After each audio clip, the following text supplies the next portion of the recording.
Assalamualaikum warahmatullahi wabarakatuh. Jadi yang pertama ada Bank Indonesia.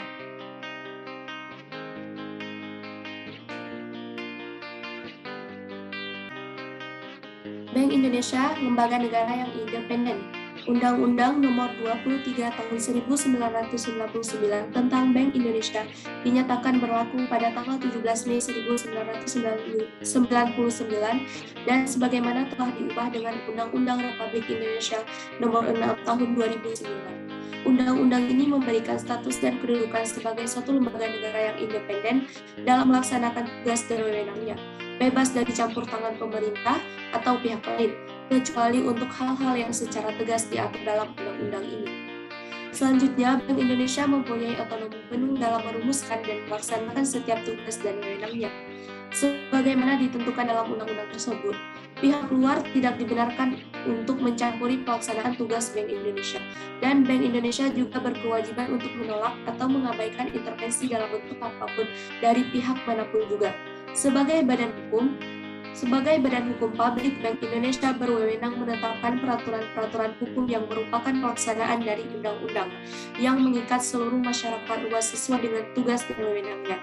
Sebagai badan hukum perdata, Bank Indonesia dapat bertindak untuk dan atas nama sendiri di dalam maupun di luar pengadilan. Selanjutnya, visi dan misi Bank Indonesia. Yang pertama, visi Bank Indonesia yaitu menjadi bank sentral digital terdepan yang berkontribusi nyata terhadap perekonomian nasional dan terbaik di antara negara emerging markets untuk Indonesia maju. Lalu selanjutnya, misi Bank Indonesia adalah mencapai dan memelihara stabilitas nilai rupiah melalui efektivitas kebijakan moneter dan bauran kebijakan Bank Indonesia. Yang kedua, turut menjaga stabilitas sistem keuangan melalui efektivitas kebijakan makroprudensial Bank Indonesia dan sinergi dengan kebijakan mikroprudensial Otoritas Jasa Keuangan. Selanjutnya, turut mengembangkan ekonomi dan keuangan digital melalui penguatan kebijakan sistem pembayaran Bank Indonesia dan sinergi dengan kebijakan pemerintah serta mitra strategis lain. Perkembangan Bank Indonesia. Pada tanggal 1 Juli 1953, pemerintah mendirikan Bank Indonesia dan menunjukkannya sebagai Bank Sentral Indonesia. Pada tahapan ini, peran yang dijalankan oleh Bank Indonesia merupakan fungsi yang sebelumnya dilakukan oleh Dejavase Bank. Ada 3 tugas utama, yaitu sebagai lembaga perbankan, moneter, dan sistem pembayaran.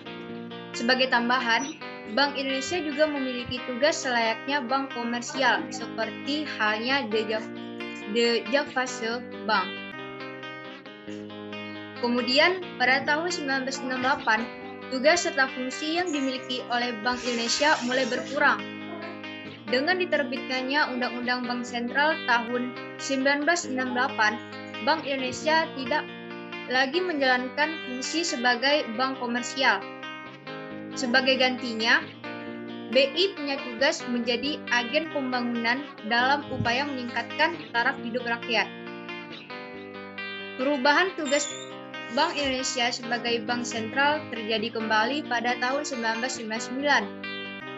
Ditandai terbitnya Undang-Undang Nomor 23 Tahun 1999. Melalui undang-undang ini, BI memiliki peran dalam memelihara serta menjaga stabilitas nilai rupiah.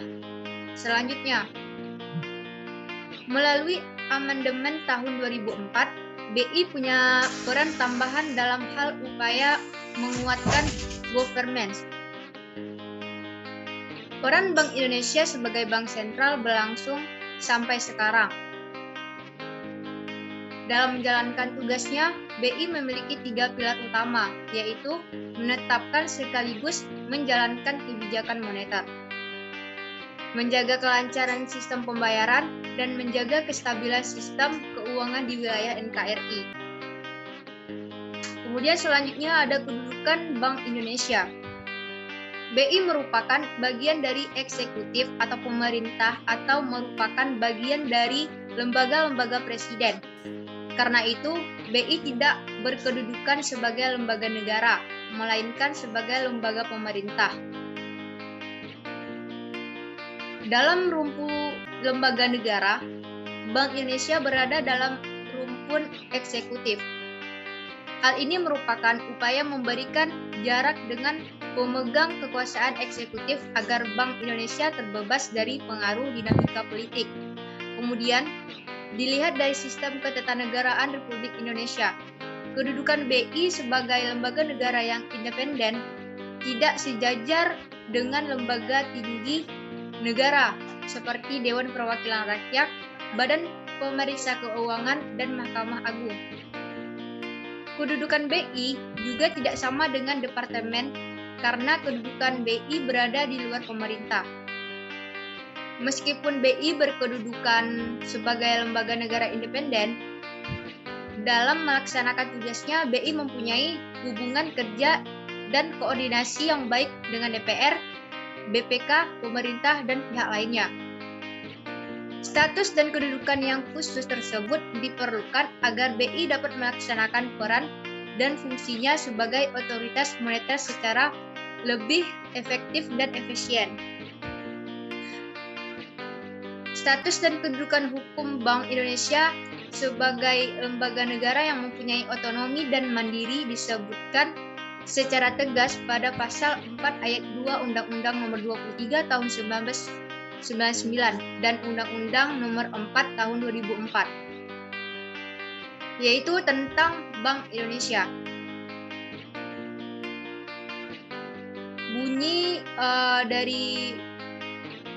Bunyinya adalah Bank Indonesia adalah lembaga negara yang independen dalam melaksanakan tugas dan kewenangannya, bebas dari campur tangan dari pemerintah atau pihak-pihak lain, kecuali untuk hal-hal yang secara tegas diatur oleh undang-undang ini.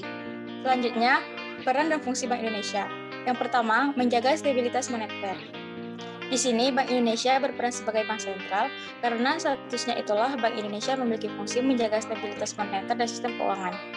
Yang kedua, mengawasi dan membuat regulasi untuk bank umum. Fungsi Bank Indonesia berikutnya adalah menciptakan perbankan yang sehat. Caranya bagaimana? Bank Indonesia melakukan pengawasan dan bikin regulasi supaya tidak ada kecurangan dalam kegiatan perbankan yang ujung-ujungnya bikin rugi banyak orang. Yang ketiga, menjaga sistem pembayaran tetap berjalan lancar. Disinilah fungsi Bank Indonesia untuk mencegah hal ini tak boleh terjadi. Buat Bank Indonesia, sistem pembayaran itu harus aman, efisien, kesamarataan akses, dan perlindungan konsumen. Yang keempat, melakukan riset dan pemantauan. Karena bertanggung jawab untuk melindungi stabilitas keuangan dari ancaman, Bank Indonesia harus tahu lebih dulu informasi-informasi mengenai hal-hal yang membahayakan stabilitas keuangan. Peran dan fungsi Bank Indonesia selanjutnya, tempat menyimpan kas negara. Dalam menjalankan fungsi ini, Bank Indonesia melakukan koordinasi dengan Kementerian Keuangan. Koordinasi yang dilakukan mulai dari pembuatan laporan, penyimpanan dana, mengeluarkan dana, hingga ambil pinjaman dari luar negeri. Selanjutnya, memberi bantuan kepada bank agar lepas dari krisis. Bank Indonesia biasanya memberi bantuan berupa pendanaan kepada bank tersebut. Disinilah fungsi Bank Indonesia yang berperan sebagai jaring pengaman sistem keuangan atau diistilahkan lender of the last resort. Peran Bank Indonesia sebagai bank sentral. Peran BI sebagai Bank Sentral Indonesia digolongkan sebagai lembaga negara yang independen, bebas dari campur tangan pemerintah atau pihak-pihak lainnya, kecuali buat hal-hal yang secara tegas diatur dalam undang-undang. Sebagaimana dikutip dari Undang-Undang Nomor 13 Tahun 1968, Bank Sentral adalah lembaga negara yang bertugas membantu Presiden dalam melaksanakan kebijakan moneter. Di Indonesia, peran Bank Sentral diemban Bank Indonesia. Tugas dan wewenang Bank Indonesia sebagai bank sentral. Tujuan Bank Indonesia adalah mencapai dan memelihara kestabilan nilai rupiah. Tujuan ini perlu ditopang dengan 3 pilar utama, yaitu kebijakan moneter dengan prinsip kehati-hatian, sistem pembayaran yang cepat dan tepat, serta sistem perbankan dan keuangan yang sehat. Bank Indonesia sebagai bank sentral mempunyai tugas. Yang pertama, menetapkan dan melaksanakan kebijakan moneter. Yang kedua, mengatur dan menjaga kelancaran sistem pembayaran. Yang ketiga, mengatur dan mengawasi bank. Dalam rangka menetapkan dan melaksanakan kebijakan moneter, Bank Indonesia memiliki kewenangan untuk, yang pertama, menetapkan sasaran-sasaran moneter dengan memperhatikan laju inflasi yang ditetapkan. Yang kedua, melakukan pengendalian moneter. Yang ketiga, operasi pasar terbuka di pasar uang baik rupiah maupun valuta asing. Yang keempat, penetapan tingkat diskonto dan penetapan cadangan wajib minimum. Mandat Bank Indonesia di bidang moneter. Kebijakan moneter adalah tindakan yang dilakukan bank sentral suatu negara untuk mengendalikan pasokan uang untuk mencapai tujuan ekonomi makro dan mendukung pertumbuhan ekonomi yang berkelanjutan. Kebijakan moneter bank sentral dirumuskan secara terukur untuk membantu mengatur variabel ekonomi makro. Secara ideal, kebijakan moneter bank sentral harus bersifat independen dari segala pengaruh politik. Namun, dalam pelaksanaannya, bank sentral melakukan sinergi dengan pemerintah dan institusi moneter lainnya. Hal ini dilakukan karena kebijakan moneter adalah penting dan berpengaruh luas terhadap ekonomi suatu bangsa. Kebijakan moneter bank sentral bersifat dinamis. Artinya, kebijakan moneter adalah cerminan dari kebutuhan dan dinamika perekonomian suatu negara. Secara umum, kebijakan moneter bank sentral memiliki 4 tujuan utama, yaitu 1. Pertumbuhan ekonomi dan pemerataan pendapatan. 2. Kesempatan kerja. 3. Kestabilan harga. 4. Keseimbangan neraca pembayaran. Kebijakan moneter terdiri dari beberapa proses. Kebijakan diawali dengan proses penyusunan, pengumuman, dan implementasi. Lebih lanjut, proses implementasi ini dilakukan oleh bank sentral dan intuisi lainnya. Di Indonesia, BI akan selalu berkoordinasi dengan pemerintah dan Komite Stabilitas Sistem Keuangan atau KSSK, serta otoritas lain yang terkait. Secara garis besar, kebijakan moneter terdiri dari manajemen jumlah uang beredar dan suku bunga. Kegiatan tersebut dicapai dengan beberapa cara, mulai dari memodifikasi tingkat bunga, membeli atau menjual obligasi pemerintah, mengatur nilai tukar mata uang asing, dan mengubah jumlah uang yang harus dipertahankan bank sebagai cadangan. Karena sifatnya yang sangat penting, maka para ekonom, analis, investor, dan pakar keuangan akan menunggu dengan sabar laporan kebijakan moneter dan hasil pertemuan para pemangku kebijakan moneter. Proses perumusan kebijakan moneter sangat komprehensif. Usulan kebijakan dirumuskan berdasarkan input yang dikumpulkan dari berbagai sumber. Tujuan kebijakan moneter. Bank Indonesia memiliki tujuan untuk mencapai dan memelihara kestabilan nilai rupiah. Tujuan ini berdasarkan tercantum dalam Undang-Undang Nomor 22 Tahun 1999 tentang Bank Indonesia yang sebagaimana diubah melalui Undang-Undang Nomor 3 Tahun 2004 dan Undang-Undang Nomor 6 Tahun 2009 pada pasal 7. Kestabilan rupiah yang dimaksud mempunyai dua dimensi. Dimensi pertama, kestabilan nilai rupiah adalah kestabilan terhadap bunga-bunga barang dan jasa yang tercermin dari perkembangan laju inflasi. Sementara itu, dimensi kedua terkait dengan kestabilan nilai tukar rupiah terhadap mata uang negara lain. Indonesia menganut sistem nilai tukar pengambang atau free floating. Namun, peran kestabilan nilai tukar sangat penting dalam mencapai stabilitas harga dan sistem keuangan. Dalam upaya mencapai tujuan tersebut, Bank Indonesia sejak 1 Juli 2005 menetapkan kerangka kebijakan moneter Inflation Targeting Framework atau ITF. Kerangka kebijakan tersebut dipandang sesuai dengan mandat dan aspek kelembagaan yang diamanatkan oleh undang-undang.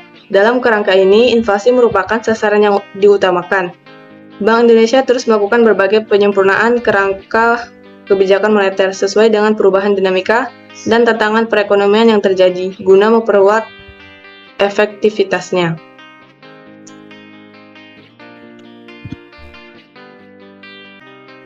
Kerangka kebijakan moneter. Dalam melakukan kebijakan moneter, Bank Indonesia menganut kerangka kerja yang dinamakan ITF. ITF merupakan suatu kerangka kerja yang kebijakan moneter yang diarahkan untuk mencapai sasaran inflasi yang ditetapkan ke depan dan diumumkan kepada publik sebagai perwujudan dari komitmen dan akuntabilitas bank sentral. ITF diimplementasikan dengan menggunakan suku bunga kebijakan sebagai sinyal kebijakan moneter dan suku bunga pasar uang antar bank atau PUAB sebagai sasaran operasional. Kerangka kerja ini ditetapkan secara formal sejak 1 Juli 2005. Setelah sebelumnya menggunakan kerangka kebijakan moneter dengan uang primer sebagai sasaran kebijakan moneter. Berpijak pada pengalaman krisis keuangan global 2008, 2009, salah satu pelajaran penting yang mengemuka adalah perlunya fleksibilitas yang cukup bagi bank sentral untuk merespon perkembangan ekonomi yang semakin kompleks dan peran sektor keuangan yang sangat kuat dalam mempengaruhi stabilitas ekonomi makro. Berdasarkan perkembangan tersebut, Bank Indonesia memperkuat kerangka ITF menjadi fleksibel ITF. Transmisi kebijakan moneter. Tujuan akhir atau mandat kebijakan moneter adalah menjaga dan memelihara stabilitas nilai rupiah yang salah satunya tercermin dari tingkat inflasi yang rendah dan stabil. Untuk mencapai tujuan itu, Bank Indonesia menetapkan suku bunga kebijakan BI sebagai instrumen kebijakan utama untuk mempengaruhi aktivitas kegiatan perekonomian dengan tujuan akhir pencapaian inflasi. Proses tersebut atau transmisi dari keputusan BI7D reverse repo rate atau BI7DRR sampai dengan pencapaian sasaran inflasi tersebut melalui berbagai channel dan memerlukan waktu.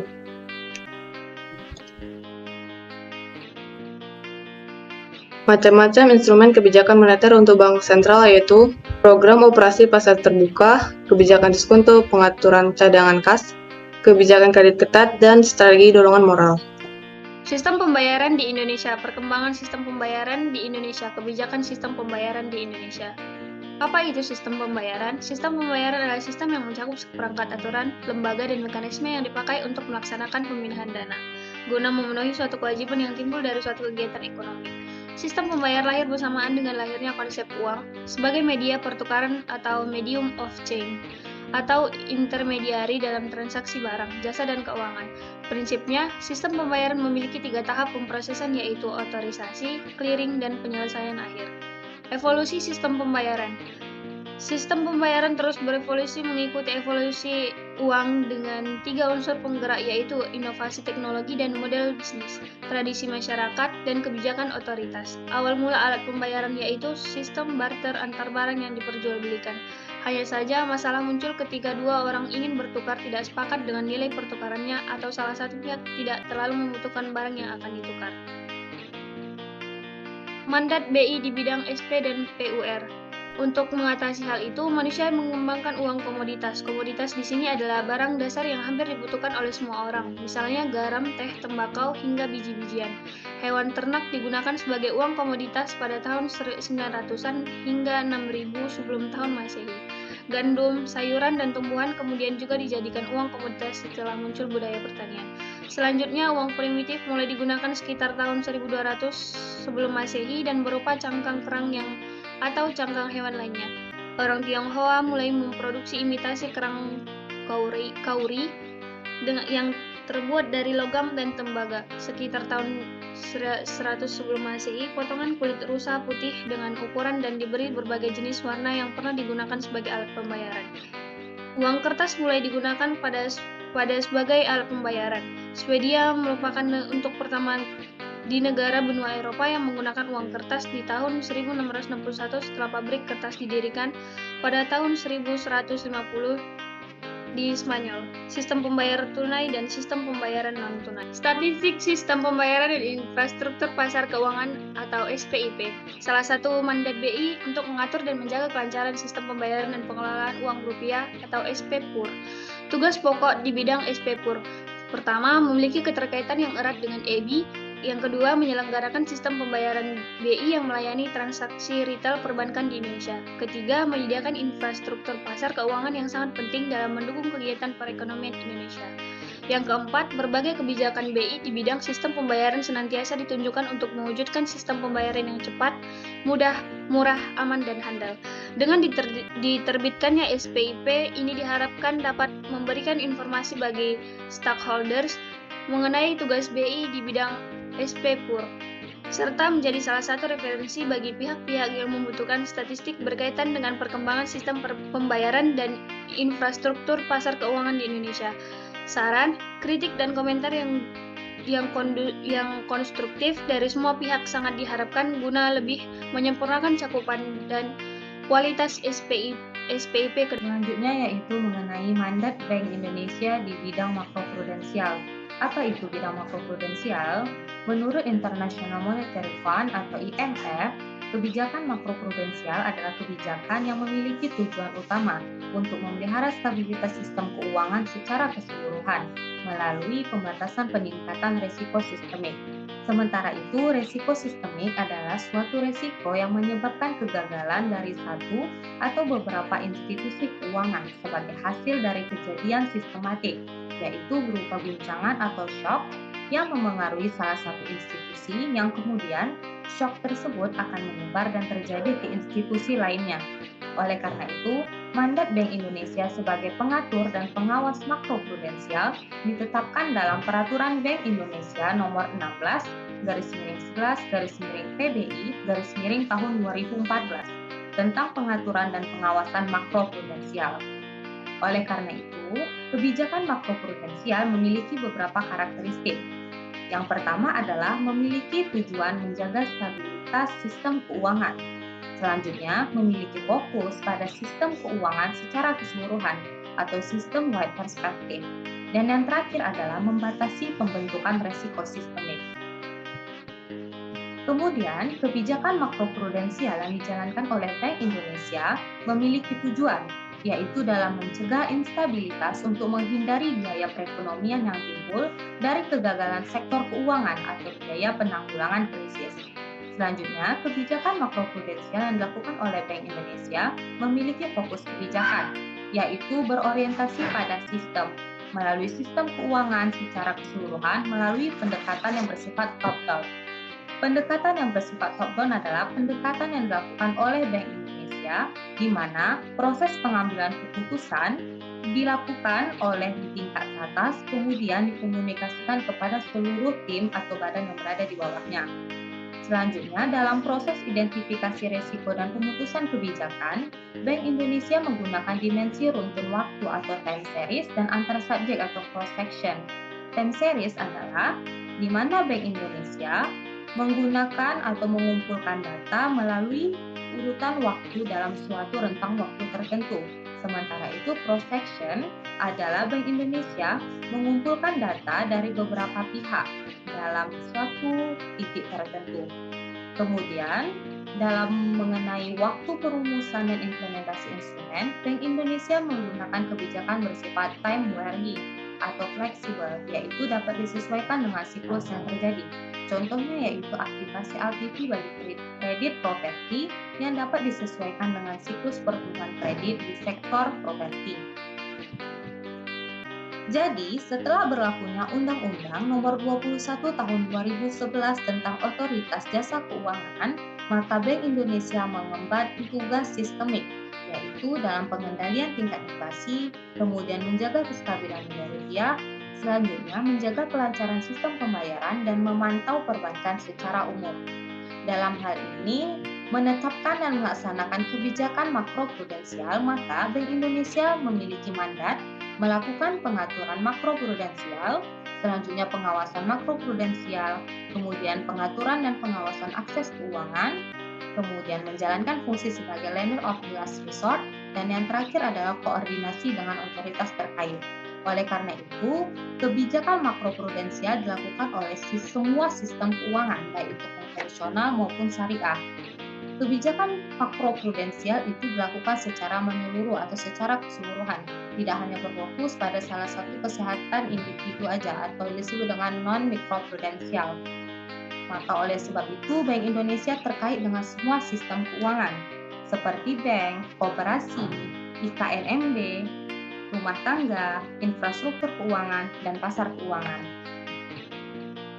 Baik, selanjutnya adalah Otoritas Jasa Keuangan atau OJK.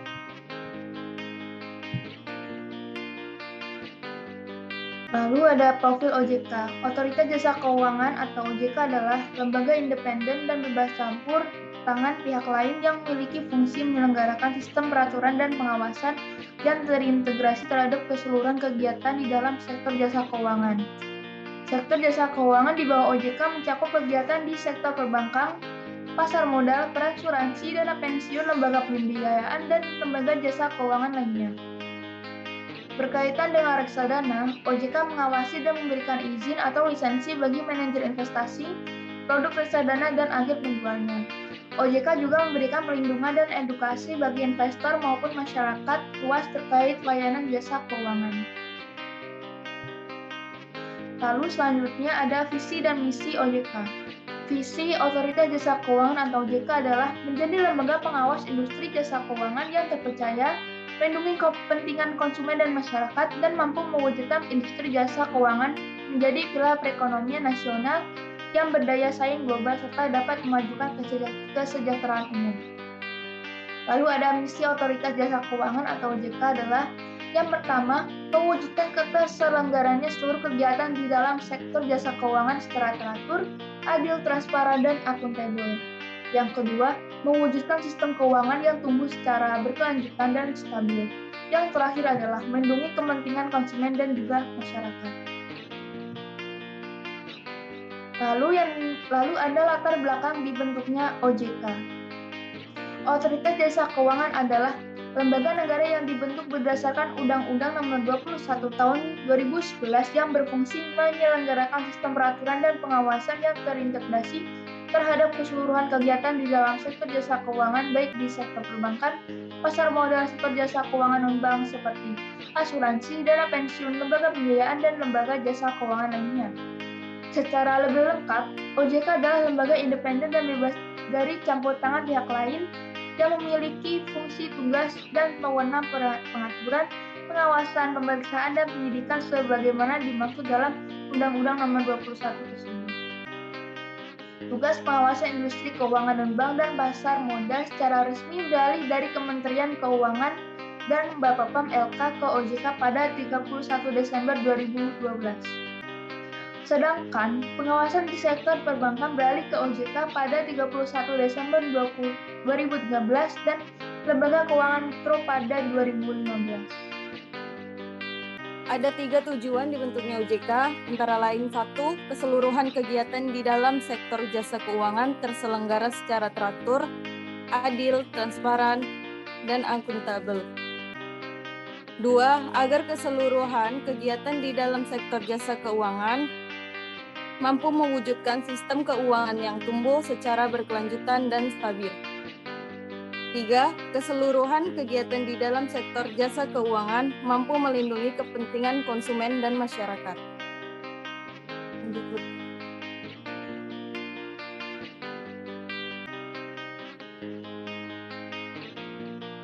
Tugas dan wewenang OJK. Adapun OJK memiliki tugas yaitu melakukan pengawasan dan pengaturan terhadap aktivitas jasa keuangan pada sektor IKNB atau industri keuangan non-bank seperti peransuransian, lembaga pembiayaan dan dana pensiun, pasar modal, serta perbankan di Indonesia. Wewenang OJK 1. Menjalankan pengawasan serta perlindungan terhadap konsumen di sektor perbankan, IKNB maupun pasar modal. 2. Memberikan maupun mencabut status terdaftar atas izin usaha, persetujuan, pengesahan, serta penetapan pembubaran lembaga keuangan. 3. Memberi perintah tertulis pada lembaga jasa finansial serta melakukan penunjukan terhadap pengelola statuter. 4. Menentukan sanksi administratif pada jasa keuangan yang diketahui melanggar. Kita masuk ke materi fungsi OJK atau Otoritas Jasa Keuangan. Jadi, Otoritas Jasa Keuangan atau OJK mempunyai fungsi menyelenggarakan sistem pengaturan dan pengawasan yang terintegrasi terhadap keseluruhan kegiatan di sektor jasa keuangan. Lembaga Otoritas Jasa Keuangan memiliki tugas serta peranan yang terbilang penting bagi sektor keuangan dan juga ekonomi di Indonesia. Di bawah ini ada beberapa fungsi Otoritas Jasa Keuangan, yaitu sebagai berikut. Fungsi yang pertama itu menciptakan sistem pengaturan juga pengawasan. OJK melaksanakan sistem pengaturan, pemeriksaan, pengawasan, dan penyidikan yang terintegrasi pada semua kegiatan di sektor jasa keuangan, layaknya sektor perbankan, non-bank, dari pasar modal. Fungsi yang kedua itu ada memilih keputusan pada perkembangan serta kemajuan keuangan. Fungsi lain dari lembaga OJK ini ialah mengambil atau memilih keputusan bijak guna sebuah perkembangan serta juga dalam kemajuan sektor keuangan di Indonesia.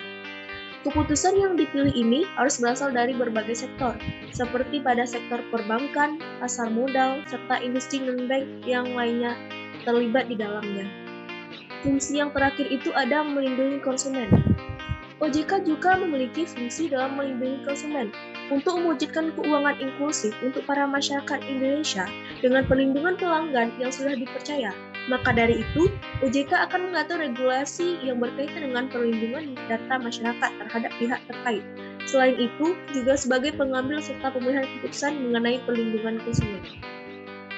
Selanjutnya, kita masuk ke materi hubungan Otoritas Jasa Keuangan dengan BI atau Bank Indonesia. Menurut Pasal 39 Undang-Undang Nomor 21 Tahun 2011, OJK bisa berkoordinasi dengan Bank Indonesia dalam pengaturan dan pengawasan perbankan, misalnya dalam hal kewajiban pemenuhan modal minimum bank ataupun kebijakan penerimaan dana dari luar negeri, penerimaan dana valuta asing maupun pinjaman komersial di luar negeri. Berikut ini berbagai bentuk nyata sinergi antara hubungan Bank Indonesia dengan Otoritas Jasa Keuangan. Yang pertama itu, OJK atau Otoritas Jasa Keuangan berkoordinasi dengan Bank Indonesia dalam membuat peraturan pengawasan di bidang perbankan. Hal tersebut merupakan salah satu contoh bahwa kesatuan langkah kedua lembaga harus selalu ada. Kombinasi kompetensi dari personal masing-masing lembaga dimaksud akan mampu menciptakan suatu tatanan aturan perbankan yang lebih sempurna. Penyamaan persepsi antara Bank Indonesia dengan Otoritas Jasa Keuangan dalam menentukan kebijakan atau pengaturan perbankan akan menghasilkan tatanan sistem perbankan yang tangguh dalam menghadapi segala kondisi, maupun kondisi baik maupun kondisi buruk. Yang kedua, tidak hanya dalam pembuatan aturan, Bank Indonesia dan Otoritas Jasa Keuangan juga harus terintegrasi dalam tukar-menukar informasi perbankan. Melalui penggabungan sistem informasi ini, Bank Indonesia dengan Otoritas Jasa Keuangan akan lebih mudah mengakses informasi perbankan yang disediakan masing-masing lembaga setiap saat atau timely basis. Informasi strategis yang dimiliki masing-masing lembaga dan aksesibilitas yang sangat mudah menunjang efektivitas pelaksanaan tugas. Mandat OJK di bidang mikroprudensial. Dengan berdirinya OJK sebagai satu-satunya lembaga negara yang mengawasi seluruh industri jasa keuangan di Indonesia, tidak berarti bahwa peran pengawasan terhadap sistem keuangan di Indonesia hanya dilakukan oleh OJK saja. Kementerian Keuangan tetap memiliki kewenangan kebijakan fiskal yang memiliki pengaruh terhadap industri jasa keuangan. Bank Indonesia yang tidak lagi melakukan pengawasan terhadap industri perbankan, tetapi memiliki kewenangan pengawasan secara terbatas terhadap industri perbankan terkait dengan kebijakan sistem pembayaran dan kebijakan makroprudensial. Dengan demikian, pengawasan yang dilakukan oleh OJK terhadap seluruh industri jasa keuangan di Indonesia merupakan pengawasan yang bersifat mikroprudensial. 1. Perlunya pengawasan mikroprudensial di Indonesia. Pengawasan mikroprudensial terhadap seluruh jasa keuangan di Indonesia sangat diperlukan untuk tingkat kesehatan masing-masing individu, lembaga jasa keuangan sekaligus untuk melindungi kepentingan konsumen pengguna jasa keuangan. Dengan demikian, fungsi pengawasan mikroprudensial yang dilakukan oleh OJK terdiri dari pengaturan terhadap seluruh industri jasa keuangan dan perlindungan konsumen di sektor jasa keuangan. Pengaturan mikroprudensial terhadap seluruh industri jasa keuangan dilakukan oleh OJK untuk memastikan bahwa dari sisi kelembagaan, proses bisnis, governance, permodalan, likuiditas, maupun sistem pelaporan telah diatur secara lengkap dan menyeluruh. Pengaturan mikroprudensial ini diperlukan sebagai pedoman bagi setiap lembaga jasa keuangan untuk melakukan kegiatan usahanya di Indonesia. Di sisi lain, pengaturan mikroprudensial ini sangat penting untuk menjamin bahwa pengaturan terhadap lembaga jasa keuangan di Indonesia memiliki standar yang sama dengan pengaturan terhadap lembaga jasa keuangan yang dilakukan oleh negara-negara lain. Dengan demikian, pengaturan mikroprudensial yang dilakukan oleh OJK harus mengacu pada international best practice. Sebagai contoh, pengaturan sektor perbankan akan mengacu pada ketentuan yang dikeluarkan oleh Basel Committee on Banking Supervision. Ketentuan asuransi akan mengacu pada International Association of Insurance Supervisor atau IAIS. Ketentuan pasar modal akan mengacu pada International Organization of Securities Commission. Dan ketentuan industri jasa keuangan syariah akan mengacu pada Islamic Financial Service Board. 2. Aspek-aspek pengawasan mikroprudensial yang dilakukan oleh OJK. OJK yang memiliki fungsi pengaturan dan pengawasan terhadap seluruh industri jasa keuangan yang memiliki tugas utama sesuai dengan Undang-Undang Nomor 21 Tahun 2011 tentang Otoritas Jasa Keuangan Pasal 7, Pasal 8, dan Pasal 9. Tugas dan wewenang pengawasan lebih lanjut yang dilakukan oleh OJK di sektor pasar modal dan industri keuangan non-bank diatur dalam undang-undang dan peraturan terpisah. Pasal 5 Undang-Undang Nomor 8 Tahun 1995 tentang pasar modal menyebutkan bahwa dalam melaksanakan tugas pembinaan, pengaturan dan pengawasan kegiatan pasar modal guna mewujudkan terciptanya kegiatan pasar modal yang teratur, wajar, dan efisien serta melindungi kepentingan pemodal dan masyarakat. Bapepam memiliki kewenangan untuk 1.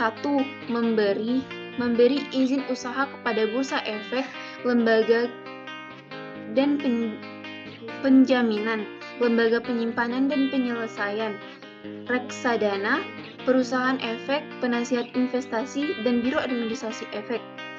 Memberikan izin orang perseorangan bagi wakil penjamin emisi efek, wakil perantara pedagang efek, dan wakil manajer investasi, dan persetujuan bagi bank kustodian.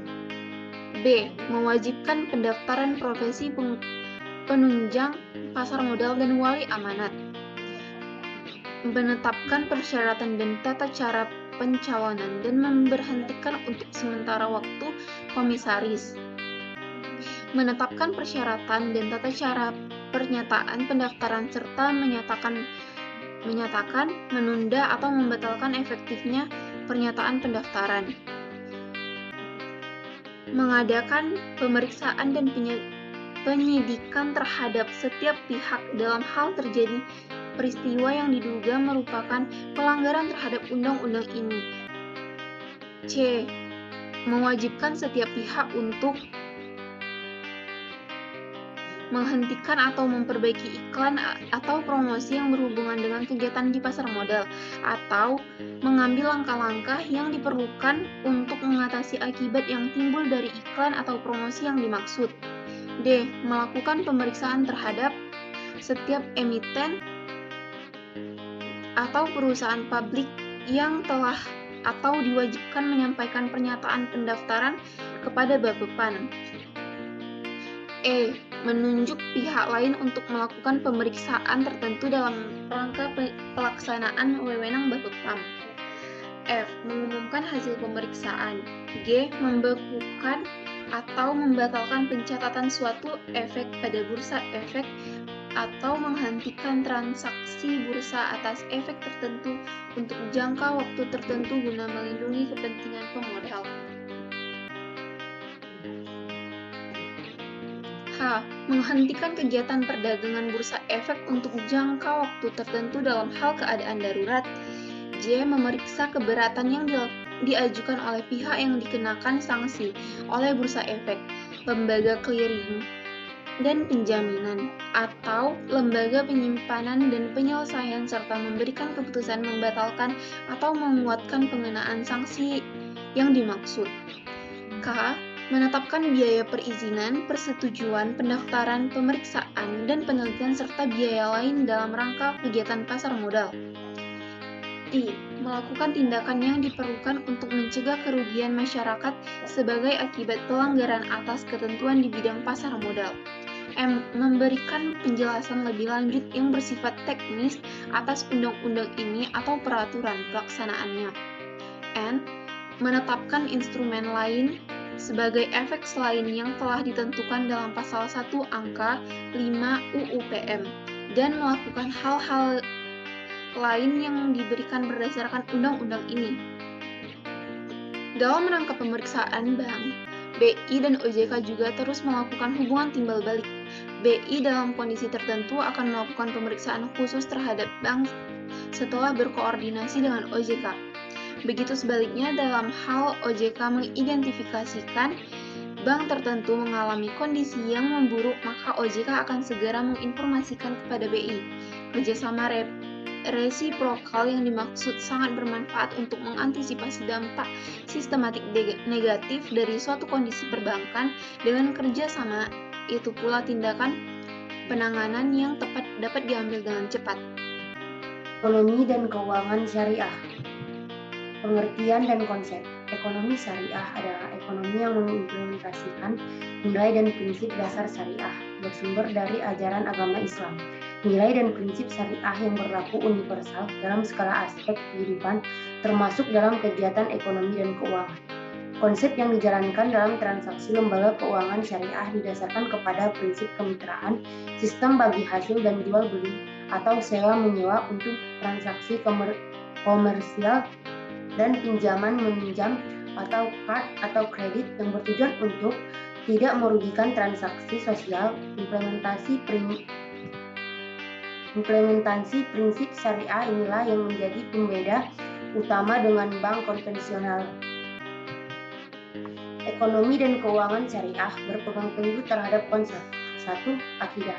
Akidah adalah suatu ideologi samawi yang membentuk paradigma dasar bahwa alam semesta diciptakan oleh Tuhan Yang Maha Esa sebagai sarana hidup bagi seluruh manusia untuk menciptakan kesejahteraan material dan spiritual. 2. Akhlak atau syariah merupakan ketentuan hukum Islam yang mengatur aktivitas manusia yang berisi perintah dan larangan, baik yang menyangkut hubungan vertikal dengan Tuhan maupun horizontal dengan sesama makhluk. 3. Kesetiaan kawan atau ukhuwah. Ukhuwah merupakan prinsip kesetiakawanan atau persaudaraan dalam menatap interaksi sosial yang diarahkan pada harmonisasi kepentingan individu dengan tujuan kemanfaatan umum dengan semangat saling tolong-menolong. Tujuan ekonomi dan keuangan syariah. Tujuan ekonomi dan keuangan syariah yaitu tujuan keuangan syariah adalah menunjang pelaksanaan pembangunan nasional untuk meningkatkan keadilan, kebersamaan, dan pemerataan kesejahteraan rakyat. Ini adalah ciri-ciri keuangan atau Bank Indonesia. Itu terbagi menjadi 5. Yang pertama adalah adanya kesepakatan dan persamaan pemikiran ketika melakukan akad perjanjian sehingga tidak ada yang dapat dirugikan atau adanya penyesalan dari kedua belah pihak dan tidak kaku dalam melakukan tawar-menawar jumlah nominal selama itu dalam batas yang wajar. Yang kedua, pengarahan dana masyarakat dalam bentuk deposito atau tabungan wadiyah oleh pihak bank dijadikan sebagai amanah yang harus dijaga dengan baik sehingga pihak-pihak tidak semena-mena dalam mengalokasikan simpanan tersebut. Yang ketiga adalah penggunaan persentase atau adanya bunga dalam pembayaran atau akad harus dihindari karena dapat merusak cita-cita perbankan yang bebas bunga. Selanjutnya, tidak melakukan kontrak pembiayaan dengan menetapkan perhitungan berdasarkan keuntungan pasti yang ditetapkan di muka. Sehingga ketika peminjaman berada dalam masa sulit, dirinya tidak berada dalam hubungan perzaliman. Yang terakhir, terdapat Dewan Syariah yang bertugas sebagai jembatan atau pengawasan dari perspektif syariat Islam. Selanjutnya adalah prinsip operasi keuangan atau bank syariah. Itu terbagi menjadi 5. Yang pertama adalah prinsip simpanan giro, yang kedua prinsip bagi hasil, yang ketiga prinsip jual beli dan markup, yang keempat adalah prinsip sewa, yang kelima prinsip jasa. Berdasarkan pengelolaannya, bank dibedakan jadi bank konvensional dan bank syariah. Dasar hukum bank syariah diatur dalam Undang-Undang Nomor 21 Tahun 2008 tentang perbankan syariah. Bank syariah adalah bank yang menjalankan kegiatan usahanya berdasarkan prinsip syariah dan menurut jenisnya terdiri atas bank umum syariah dan bank pembiayaan rakyat syariah. Saya akan melanjutkan materi perkembangan ekonomi dan keuangan syariah di Indonesia. Mengalami perkembangan yang cukup pesat selain didukung oleh mayoritas penduduk yang beragama Islam dengan persentase 87% pada 2021, juga didukung oleh tumbuhnya sektor perbankan syariah. Pada tahun 1991, Bank Muamalat mulai beroperasi dan menjadi awal dari perkembangan ekonomi syariah di Indonesia. Bank Muamalat menjadi pelopor bank syariah pertama yang ada di Indonesia. Undang-Undang Nomor 10 Tahun 1998 yaitu penerapan dual banking system bagi perbankan syariah, ditandai dengan berdirinya beberapa bank syariah seperti Bank Syariah Mandiri, Bank BTN Syariah, dan Bank BRI Syariah. Pada tahun 2004, pemerintah memperbaiki tata kelola keuangan sosial syariah berbentuk wakaf melalui Undang-Undang Nomor 41 Tahun 2004 tentang wakaf. Pada tahun 2006 sampai dengan 2007, kemudian pemerintah memperkuat tata kelola keuangan sosial syariah dengan mengeluarkan Peraturan Presiden Nomor 42 Tahun 2006. Selanjutnya, pada tahun 2007, lahirlah Lembaga Badan Wakaf Indonesia atau BWI dalam terbitan Kepres Nomor 75 Tahun 2007. Pada tahun 2008, pemerintah berupaya memberikan kepastian hukum dan meningkatkan aktivitas pasar keuangan syariah dengan menerbitkan Undang-Undang Nomor 19 Tahun 2008 tentang Surat Berharga Syariah Negara, yaitu SBSN atau suku. Diberlakukannya Undang-Undang Nomor 21 Tahun 2008 tentang perbankan syariah, maka pengembangan perbankan syariah nasional semakin mendorong pertumbuhan perbankan syariah secara lebih cepat lagi. Selanjutnya 2014, dikarenakan dorongan oleh masyarakat akan kebutuhan produk halal, maka pemerintah menerbitkan Undang-Undang Nomor 33 Tahun 2014 tentang jaminan produk halal, yaitu JPH.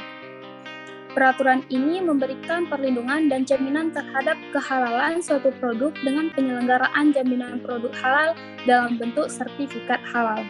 Selanjutnya, 2016, pemerintah membentuk Komite Nasional Keuangan Syariah (KNKS) untuk meningkatkan efektivitas, efisiensi pelaksanaan rencana pembangunan nasional bidang keuangan dan ekonomi syariah.